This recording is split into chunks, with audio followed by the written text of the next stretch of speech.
Memang kemarin sempat gencar terdengar wacana ataupun isu, wah pemilu 2024 akan ada dua poros nih, yaitu Prabowo Subianto, kemudian berpasangan dengan Ganjar Pranowo yang akan berhadapan dengan pasangan Amin. Tapi kemudian seiring berjalannya waktu, isu tersebut lama-lama menguap karena masing-masing pengusung bakal calon presiden, yaitu yang mengusung Prabowo ataupun juga Ganjar Pranowo, masing-masing kekeh, masing-masing konsisten dan juga masing-masing yakin percaya diri bahwa calonnya akan meraih kemenangan. Sehingga kemudian banyak juga yang mengatakan jangan-jangan kemudian namanya dua poros ini adalah Koalisi Indonesia Maju berhadapan dengan calon presiden yang diusung oleh PDI Perjuangan. Maka itulah yang juga menjadi judul kami, yaitu koalisi besar versus partai besar. Nah, bagaimana kemudian pandangan dari partai-partai PDIP nanti akan memberikan suara Gerindra juga dan juga pengamat politik yang sudah hadir bersama saya, Mas Adi Prayitno. Assalamualaikum warahmatullahi wabarakatuh. Mas Adi, bagaimana kabar? Waalaikumsalam warahmatullahi wabarakatuh. Putri, alhamdulillah sehat selalu. Baik, selamat malam Mas Adi. Nah, selain Mas Adi juga sudah bersama kita secara daring yang mewakili suara Gerindra juga, yaitu ada Bang Andre Rosiade. Assalamualaikum warahmatullahi wabarakatuh, Bang Andre. Waalaikumsalam warahmatullahi wabarakatuh. Putri, selamat malam. Pengamat politik nomor 1 di Indonesia, Adi Prayitno. Baik, nanti selain Bang Andre juga akan bergabung Bang Eriko Starduga, mewakili PDIP, tapi juga masih kita akan tunggu kebersamaannya. Tapi Bang Andre, ini judul yang kami pilih ini adalah koalisi besar versus partai besar. Yaitu koalisi besar yang kita maksudkan, sudah sempat saya jelaskan tadi, Koalisi Indonesia Maju. Jadi benar nih ya Bang Andre ya, sudah tertutup nih yang namanya akan digandengkan, akan dipasangkan Prabowo Subianto dan Ganjar Pranowo. Karena sepertinya dua partai ini benar-benar atau dua koalisi ini akan berani untuk bisa head to head, begitu Bang Andre? Begini ya Putri, ini kan wacana dua poros itu bukan dari kami, tapi dari koalisinya Mas Anies. Ya, silahkan tanya ke Gus Jazil. Nah, di koalisi kami saja saat ini kami fokus pertama melakukan konsolidasi, yang kedua mempersiapkan tim pemenang, yang tiga mempersiapkan strategi pemenangan. Yang keempat, program-program keberlanjutan Pak Jokowi apa saja yang akan kita jadikan program-program maknyos untuk percepatan pembangunan. Yang kelima, kita akan berunding musyawarah untuk mufakat untuk menetapkan calon wakil presiden. Itu yang ada di agenda Koalisi Indonesia Maju. Kami tidak pernah berpikir karena memang nggak ada pembahasan di kami. Karena pembahasan itu ada di pernyataan Gus Jazil, lalu teman-teman media dan wartawan yang menyampaikan hal itu kepada kami. Kalau dipaksakan terus terang kan tentu sangat rumit ya. Karena di satu sisi Pak Prabowo sudah calon presiden, di koalisi kami Mas Ganjar juga sudah calon presiden. Kalau dipaksakan sangat sulit dan rumit dan nyaris mustahil. Jadi fokus kami sekarang adalah bagaimana mensolidkan Koalisi Indonesia Maju dan bagaimana program kerja yang kita sudah susun bisa kita laksanakan sambil para ketua umum akan musyawarah untuk mufakat menentukan calon wakil presiden. Begitu Putri. Baik, Mas Adi, sudah sulit loh andai kata wacana ini tadi disatukan begitu karena masing-masing sudah punya keyakinan masing-masing bakal calonnya bisa menang dalam pemilu 2024. Ya, sebenarnya saya termasuk yang cukup meyakini bahwa di Pilpres 2024, kalau melihat konfigurasi politik hari ini memang sangat mungkin hanya 3 poros ya. Porosnya Anies Baswedan, kemudian Prabowo Subianto dan Ganjar Pranowo. Itu kan bacaan awam, seakan-akan hanya poros inilah yang kemudian fix dan firm. Tapi kita tidak pernah tahu Putri bahwa soal poros politik nanti in the end of the day-nya yang mendaftarkan ke KPU ini kan soal bagaimana kepentingan elit. Kalau elit-elit yang mengorkestrasikan, kalau elit-elit yang menentukan, maka poros-poros yang ada hari ini tuh bisa berubah. Dari 3 bisa jadi 2. Siapa yang bisa menyangka misalnya Koalisi Indonesia Bersatu bubar. Dulu koalisi semut merah antara PKB dan PKS bubar. KKIR antara PKB dan Gerindra juga bubar. Dan seterusnya dan seterusnya. Jadi kalau kita meletakkan politik itu adalah soal seni kemungkinan, maka sangat mungkin di 2024 hanya akan ada 2 poros dan itu semua yang menentukan elit bukan rakyat, bukan suara publik. Tapi kan orang bertanya, kalau 2 poros kira-kira siapa? Skenario pertama mungkin Ganjar Pranowo sama Prabowo Subianto atau Prabowo dan Ganjar ini bersatu melawan koalisinya Amin. Kan itu yang terjadi. Problemnya adalah kalau Ganjar dan Prabowo dan Ganjar ini kan bertanya siapa orang yang nomor 2? Betul. Dua-duanya nggak mungkin nomor 2. Sampai saat ini keduanya ini cukup confident bisa bertanding di 2024. Oleh karena itu deadlock, maka tidak mungkin menyatukan 2 kubu ini melawan Amin. Maka kemudian muncul skenario yang kedua, yaitu bahwa yang akan head to head di 2024 adalah Ganjar Pranowo dan Prabowo Subianto, maka yang bubar itu adalah Amin.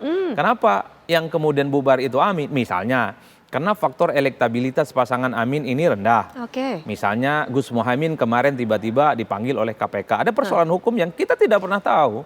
Apakah status hukumnya hanya sebatas pemanggilan kemarin atau apalah nanti di kemudian hari, kita tidak pernah tahu.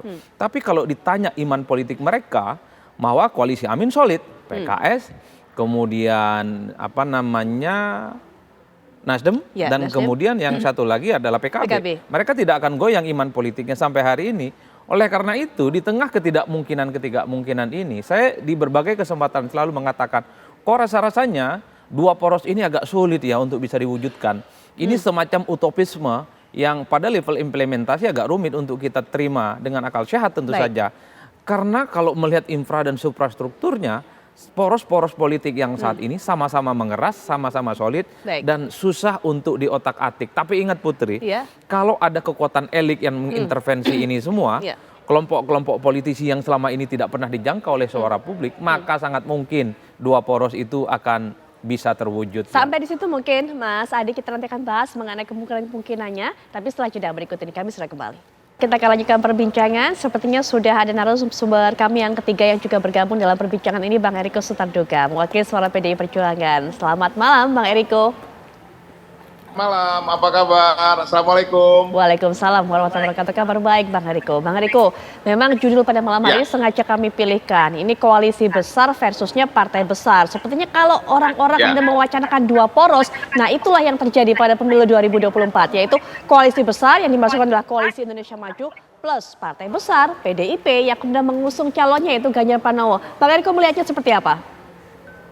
Ya, sebenarnya sah-sah saja kalau ada prediksi seperti ini. Saya juga di awal bulan ini sudah menyampaikan bahwa kemungkinan besar 3 poros, tapi bisa saja menjadi 2 poros. Walaupun kalau secara jujur 2 poros ini tentu kemungkinannya lebih kecil daripada 3 poros. Dan ini bukan saja tidak mungkin, mungkin saja. Hanya persoalannya, kalau ini 2 poros ditafsirkan bahwa antara 2 poros ini bergabungnya poros Mas Ganjar, poros kami dengan poros Pak Prabowo atau Gerindra, ya saya harus secara jujur menyampaikan ini kan memang kemungkinan itu sangat-sangat super kecil. Kenapa? Karena memang di kami di Kongres ke-5 PDI Perjuangan sudah menetapkan kepada Ibu Megawati untuk bisa menentukan calon presiden yang akan nanti diusung oleh PDI Perjuangan. Nah, begitu juga dengan poros dari Pak Prabowo. Nah, apakah ini memungkinkan untuk semua menurunkan ininya? Ya, kalau dari PDI Perjuangan secara jujur, ya kami belum pernah melihat hal seperti ini. Dan juga memang mekanisme yang diberikan oleh partai kepada ketua umum ya memang menjadi calon presiden. Nah, apakah dari pihak, katakan pihak Bung Andre, pihak Pak Prabowo mau menjadi calon wakil presiden? Nah, ini juga kan kemungkinan ini juga bukan tidak mungkin, tapi kan sangat kecil juga kalau dilihat dari pembicaraan-pembicaraan yang selama ini. Tapi bisa saja 2 poros, bukan berarti 2 poros katakan bergabungnya Mas Ganjar dengan Pak Prabowo, tapi bisa saja 2 poros ini kan antara Mas Ganjar dan Pak Prabowo, tetapi poros ketiganya yang tidak terjadi. Itu kan bisa saja mungkin, bukan tidak mungkin, Mbak. Namanya di dalam dunia politik, seni dari segala kemungkinan, the art of possibilities. Jadi ya kita juga harus melihat kemungkinan itu juga, seperti itu Mbak. Ya, kalau Mbak Eriko mengatakan bahwa bisa 2 poros, koalisi tiganya yang kemudian tidak ada begitu kan, itu kenapa Bang? Melihatnya seperti apa? Analisanya bagaimana kalau lihat peta kekuatannya?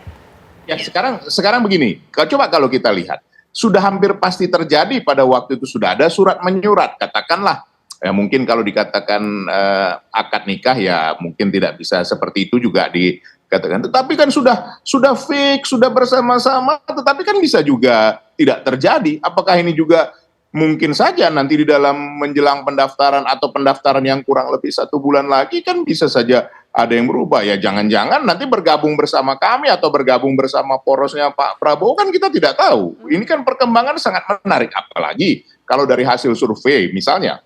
Hasil survei dari keinginan kepada Bapak Presiden Joko Widodo maupun meneruskan dari program beliau itu kan sangat tinggi, 82%.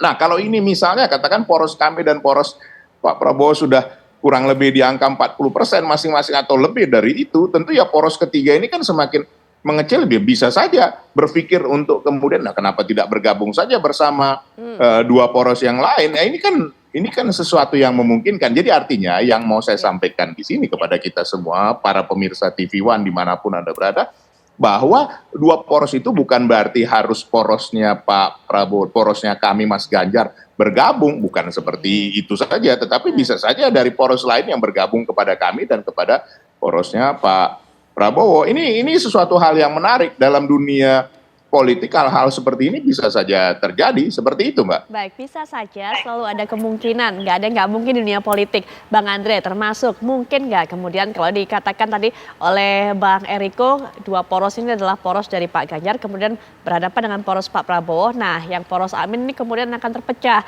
Mungkin nggak kemudian PKB ini kembali bersama dengan koalisi Indonesia Maju?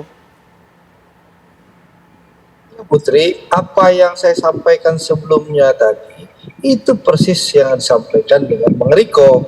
Jadi memang pandangan kita hampir sama, Bang, bahwa memang sangat sulit koalisi ini bersatu, koalisi Pak Prabowo maupun koalisi Mas Ganjar, karena sama-sama mencalonkan sebagai calon presiden.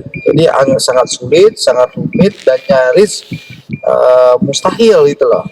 Nah, nyaris ya, karena kan tidak ada yang tidak mungkin juga, tapi sangat sulit. Nah, mungkin kalau Gus Jazil, kan isu dua poros ini kan keluar dari Gus Jazil, Wakil Ketua Umum PKB. Mungkin saja Gus Jazil memberikan sinyal kepada kita semua bahwa bisa saja PKB tidak jadi bergabung dengan mendukung Mas Anies, sehingga nanti PKB bisa lari ke kami, ke cinta lama bersemi kembali, atau ke Bang Eriko gitu loh.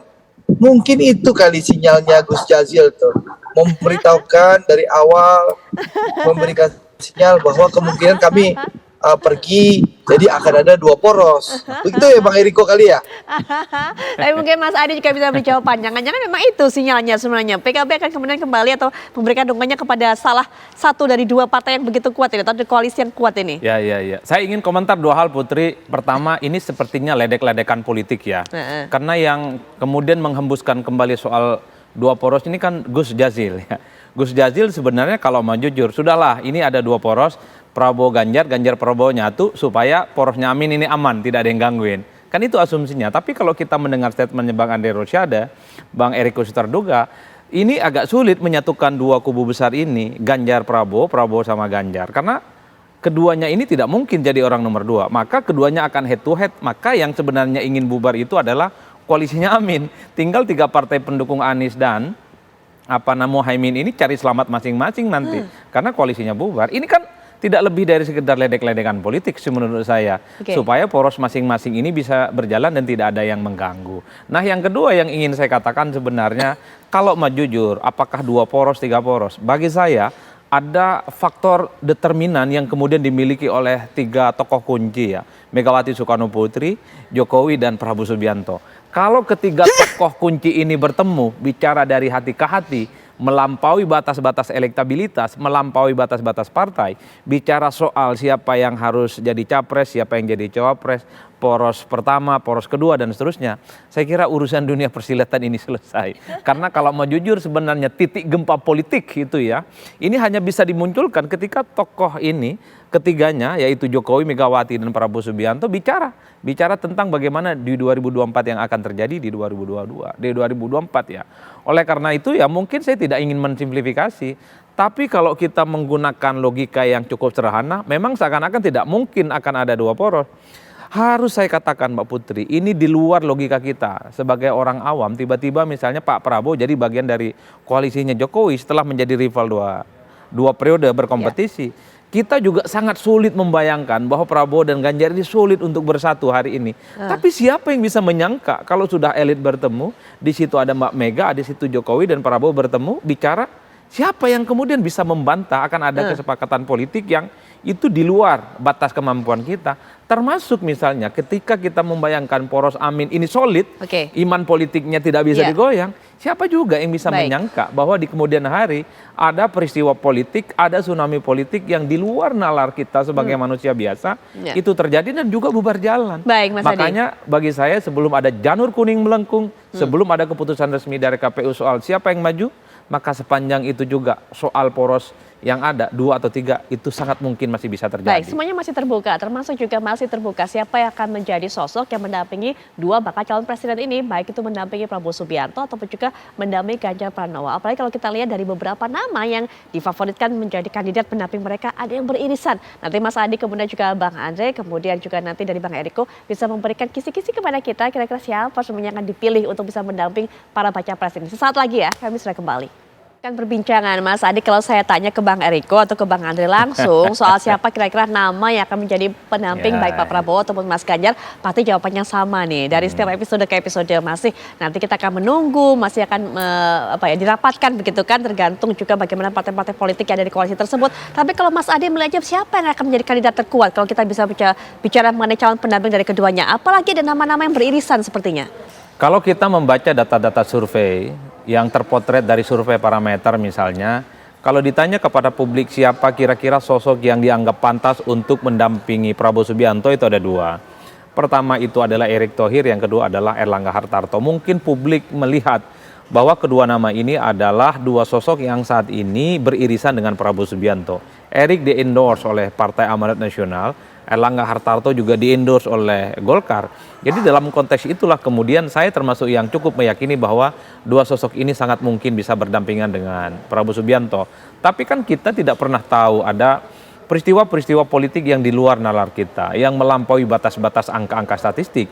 Jangan-jangan misalnya muncul nama Gibran Rakabuming Raka ketika Mahkamah Konstitusi memutuskan bahwa soal ambang batas minimum syarat pencapresan itu diterima, bahwa tidak harus 40 tahun boleh maju, tapi 35 tahun maka Gibran bisa maju. Kita dengar misalnya beberapa waktu yang lalu Gibran pun juga masuk dalam perhitungan yang sangat potensial bisa berpasangan dengan Prabowo, kan begitu pembicaraannya. Kalau dilihat pada level Ganjar Pranowo, ketika ditanya pada publik kira-kira siapa, yang paling tinggi juga adalah di situ namanya Sandiaga Uno, kemudian ada Erick Thohir, ada kemudian Mahfud MD, kemudian ada Andika Perkasa, bahkan di situ muncul nama Hovifah.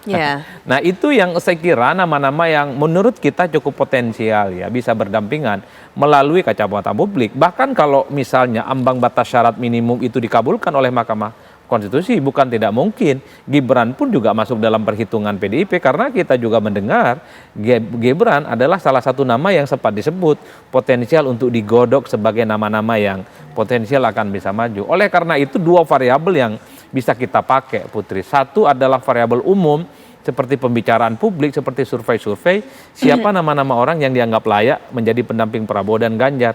Tapi di luar itu ada kekuatan politik di luar kita, entah itu yang diorkestrasikan oleh sang mastermind, oleh elit-elit politik di negara ini. Jangan-jangan cawapres dari Ganjar, cawapresnya dari Prabowo adalah mereka yang tidak pernah kita bicarakan hari ini gitu Ada loh. kemungkinan seperti itu? Sangat mungkin loh. Apa yang terjadi pada Pilpres 2019? Kiai Maruf Amin tidak pernah muncul di survei, tidak pernah menjadi pembicaraan publik. Tiba-tiba kemudian diumumkan sebagai calon pendampingnya Jokowi. Itu kan sesuatu yang di luar batas kemampuan kita sebagai orang awam. Oleh karena itu sebenarnya kalau bicara soal siapa pendampingnya Prabowo Subianto dan Ganjar, kita seperti halnya membayangkan apakah di 2024 itu apakah ada 2 poros ataupun 3 poros. Semuanya masih gelap gulita. Semuanya masih serba mungkin akan berubah di kemudian hari. Oke, baik Bang Eriko. Ada nggak kemungkinan seperti dikatakan oleh Mas Adi tadi, mengulang pemilu sebelumnya yang namanya nggak ada di radar, yang nggak ada di bayangan kita, tahu-tahu kesebut tuh mendampingi kalau tahun ini berarti atau pemilu tahun 2024 berarti akan mendampingi Mas Ganjar Pranowo, Bang Eriko?